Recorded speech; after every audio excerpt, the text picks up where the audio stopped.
Alright, customer brought me their lawnmower saying that it wasn't starting, but to me, it doesn't sound like there's any compression. So let's put the compression tester on there and see if we got any PSIs. Let's pop the hood. Whoa. Let's get the spark plug out way up in here.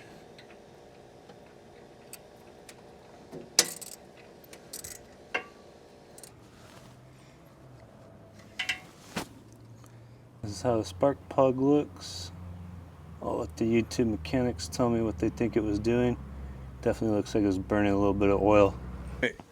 Here we just have our Motion Pro compression tester. And it's got a bunch of different fittings that you screw onto itself.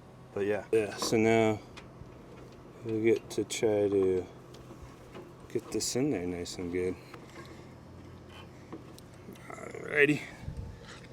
Now we just hook this up onto the bottom. Alright, now I'm going to turn the key and we'll see if any compression builds. Yep, it is not making enough compression. Unfortunately, it is not making good compression, so that could either mean it needs a new top end or the valves are messed up. There's a lot of scenarios, but customer wanted me just to let him know, and I think he's going to get a new lawnmower. He's had this one for a while and he doesn't see any point in putting a bunch of money into it. But thanks for watching. Please like and subscribe.